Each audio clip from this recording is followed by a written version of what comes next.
What's up guys, Trevor here, and today I want to talk to you about creating content for your e-commerce website.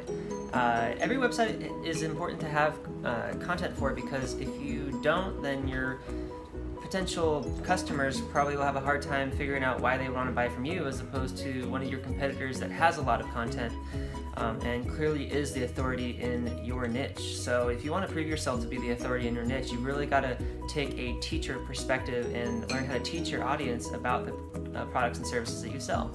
And we're going to do that through creating content. So content is more than just blog posts, but mainly it is blog posts. Content is also your product descriptions, and content is also YouTube videos that you can link into your blog. And content could also be other things like online courses and ebooks outside of your website. So we got to think of content as a broad marketing strategy and start with one thing and then go and work with the other things in order to promote that content. So the first thing you start with is your pillar content or your foundational content to your website. So these are going to be posts that people are going to read when they're trying to learn the basics about the products that you sell and the services.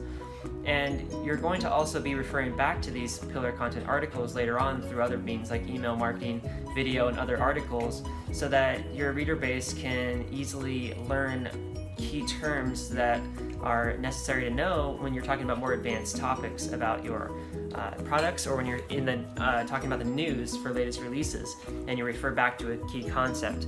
So you'll be able to teach your reader base easily and simply these key concepts about your products and services so that they can learn and make educated decisions with your content. And by doing so, they won't have to go anywhere else to get that information, so they'll go to you, and by going to you, they're going to learn to trust you more, and by learning to trust you more, they'll probably be more likely to make a purchasing decision with your company, and then they'll also be more likely to refer you to their friends and family because they trust you, and they can trust that you'll treat your friends and family well.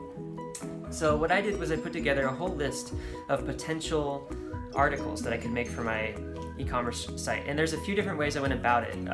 I went about it in a journalism aspect, the who, what, when, where, and why style of writing, and that is just basically covers the who should use your product and service, what your product and service is, why someone would want to use your product and service over some other products or services out there, the when, which is like what's the best time to use it, and time of day, maybe time of year, that kind of thing. The where to go use the product or where to get it serviced and whatnot, and then how, of course, which is like how to use it, how to fix it, how to maintain it, all the stuff like that. So the who, what, when, where, and why is the perfect way to get some of your pillar articles created. And then there's also quite a few other ways. And one of those ways is to do some keyword research. And keyword research is really important because you want to learn what the questions are that people are typing into Google, things that people want to know and learn about the products and services that you offer. So if you sell kitchen knives, then somebody might type in how to sharpen a kitchen knife. Well, if you make an article about that and someone goes and winds up on your blog through Google and learns how to sharpen a knife, you can also upsell them on a email course, or you can show them a video. You can also put in links to your products below or even in between the blog articles so that they see that. And when you have traffic coming in from organics, you can also put ads on your website if you want to promote affiliate offers and things of that nature, or you can even charge eventually for that. Now for e-commerce dropship sites particularly, you don't want to work too much outside the scope of the products and services you specifically offer, because that's where you're going to make the most profit. So what I usually like to do with e-commerce dropship sites specifically is focus on that core product selection that I offer, so that I'm not sending somebody else outside of my website. I'm keeping them in the website, and I'm telling them why the products that I offer are the best for them, who they're the best for. And so they can make that decision themselves, and if they do, I'm going to make the most amount of profit from that sale, that potential sale. Instead of making, maybe 5-10% on an affiliate offer, I'll make upwards of 15 to 35% selling my own products and services, and I'll have a customer, which means I can remarket to that customer later. It's not someone else's customer. So that's why I like to stick to selling those products and services on my e-commerce site. And content marketing is used for a number of different purposes. It's used for top of the funnel lead generation, which means that you're creating an article that answers a common question, so that someone who's searching for that out there in the blogosphere, in the interweb, in Google, for instance, would find your blog, find your article, get an answer hopefully to their situation, and then look at your products and services, hopefully sign up for an email list, get remarketed to, and then be a customer of yours eventually. So that's kind of like top of the sales funnel leads, and that's what content is good for. The other thing content is good for is someone who's already looking at your product and wants to make sure you're a reputable company, and they search through your library of content, and that's really good to build trust with them. And then another good reason it's for is if someone's already placed an order with you, you can email them links back to your articles so that you can teach them and educate them about the products they purchased before they receive it, or even after they receive it, and how to use it, and inspire them and motivate them on how to use those products and services to make their life better. So some more ideas for products and services, and these are borrowed from other internet marketers out there that do more just blogging and affiliate marketing, but you can also take the keys concepts for your dropship store. Are product review articles. Product review articles are always searched for online because people want to know more about a product before they buy it. And so you can actually outsource this, hire another writer to look at the product online and then write a good sales copy review about it, pros and cons and all that, and post it to your blog. And that might actually get you some traffic later on. So that's a really good thing to do, is reviews on all the products that you sell, or at least your best sellers. And then product comparison articles are really great too. If you have 2 or 3 products that are very similar, it might be hard for someone who's never used that product before to tell the difference between 2 or 3 different products. So making a product comparison article really breaks it down between the different specifications that each product has. So those can be very helpful when you're trying to help customers understand what the difference is and why they should buy one over the other, or at least who they're good for, so they can decide for themselves if it's right for them or not. Some other articles that are good are your basic buyer's guide article, and that could be just an FAQ. It can also be filled with comparisons and reviews. Buyer's guide is kind of like a conglomeration of everything that you would want the buyer to know before they make a purchase on your website. And buyer's guide can be broken down into a blog. It can be made into a PDF giveaway for an email sign up. You can promote it on YouTube. Your buyer's guide is kind of a fundamental piece of marketing that you're going to use to get more sales and more leads eventually as well. So definitely think about making one of those. And for an FAQ part of that, frequently asked questions, just break down anything that, if you already have your business running, anything that your customers are asking you on the phone or on email. Write down every single little question they have and then put that into your blog or article or a PDF.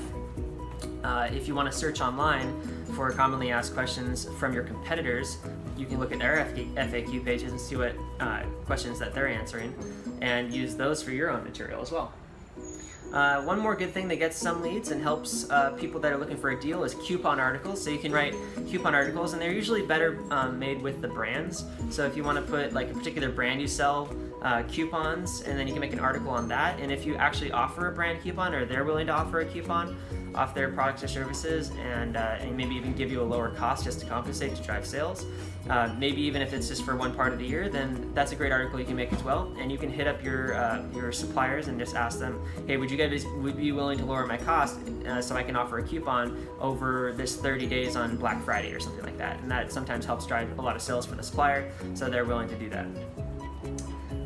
You can do those anyways if you just want to do like your brand name coupons, because people are going to probably search that into Google, and if they search that and they don't find anything, it's less likely they'll go back to your site. But if they search that and then they find your link and then go back to your site and you actually are offering $5 off or something, then hey, it's a deal. So they'll use it, and they're way more likely to make a purchase that way. So give them something. It doesn't have to be a lot, just a little bit. Sometimes I give them like 1% cash back just to make it sound like what they get on their credit card, and that's not much, Even if it's a $1,000 purchase, it's $10. So that's not much, and they feel like they got a deal, so they're a lot more likely to make that order. Now, a good thing to do is look at the keywords, like I said, and use keyword targeted articles. A lot of these are top of the funnel things like what is the product you're buying, or who uses that product, how to use that product, and where to use it. Things like that are very keyword targeted. And to look at more keyword research, there's a lot of tools out there. First one I like to use is Google Keyword Planner because it's free. So google.com and then just type in Keyword Planner and it'll come up. There's some other paid tools out there like SEMrush and Longtail Pro that are really nice and good to use. And you can also go on Fiverr.com, and there's people that sell keyword research. They'll write up a whole list of 100 keywords for $5, so that's also a good source to go to. Some more content ideas for you, like how-to articles, how to fix the product, how to make one DIY, how to customize that product. So there's, if you're doing especially something like a hobby niche, then any type of hobby, there's usually ways to DIY or customize, and people like that are probably searching for that and finding that information on a blog somewhere else. So if you have that on your website, then you can promote that through video and maybe even wind up on the first page of Google. And if you're selling products and you have the information, it's way more likely someone's going to actually buy a product from you eventually, and it's also going to help build your brand image in the mind of the consumer. And then if you want to take a look at Yaro Starik's blog, it's entrepreneurs-journey.com. He has a lot of good tips, and I'll lay them out here for you. These are called pillar articles, kind of his whole thing. And the first one is the definition article.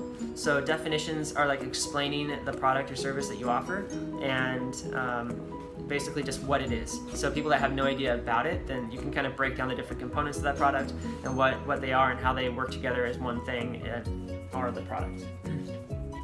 And you can also break down the different parts of that product separately in separate articles as well.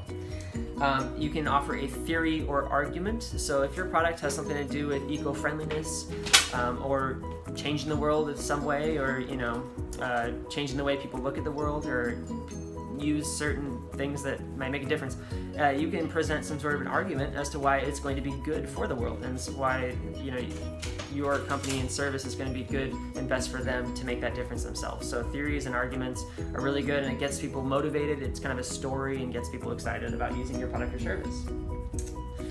And then, of course, you want to create some sort of a resource like a PDF, and that goes back to the buyer's guide is the first one I go with. And that way, you want to offer that as a PDF download, as a lead bait, they call it, and that is you would have a sign-up form on your website somewhere, a pop-up, a top bar, or inside your content somewhere, and you want to offer them a buyer's guide or a free downloadable resource so that they can understand your products you sell better, because they want one, but they don't really understand what's right for them. So if you have a free download, perfect. People like things all in one place, and they like downloads. Downloads feel cool, so it feels like you're getting something. So even though it could be a blog post on your website, make it into a download and promote it in every other blog post as an embeddable form. And that way you'll get email subscribers, which you can break that down and send them periodic emails to remind them of it. And then you'll also be able to send them the buyer's guide, which will send you back to the website and back to specific products that you recommend for them. One more thing that's really cool to do once you've done your pillar articles is list articles. List articles are really good because people love short lists, 3 things, 5 things, 7 things, 10 things. They know it's a definite thing. They can look at it. It's perfect for web browsing because they can look at the title and look at the picture and then just be done with it, and they have it in their head and that's it, and they move on with their life. So it's really good for social media, getting people to your website and getting people to remember your brand name.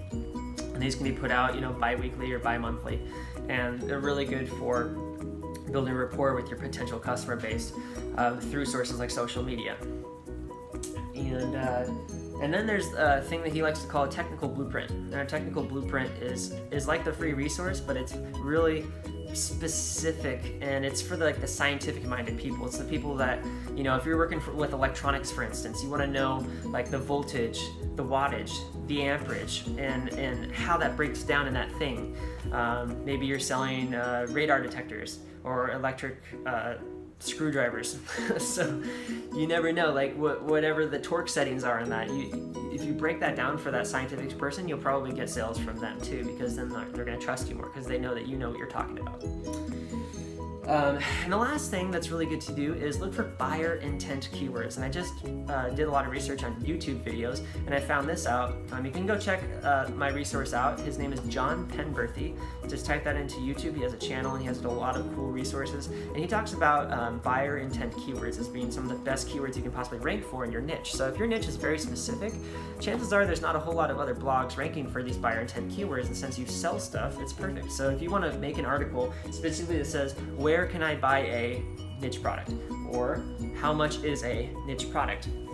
and you include keywords that are relevant in the article, make it really long and in-depth, like, kind of like a buyer's guide almost, that might pull some traffic from Google for those exact keywords. And those are people that are looking to buy. They literally have their wallet out, credit card in hand, and they're trying to buy that right now. And they're trying to get a good deal on it. So include those with a coupon and a sign-up form, so that even if they don't buy right then and there, you get the sign-up, and include the whole process. Maybe even put a video in it. And your chances for making sales are way greater. So content strategy is a long-term strategy. You can outsource content for $5 to $10 an article through Fiverr. And once you get the articles made, you post them to your blog.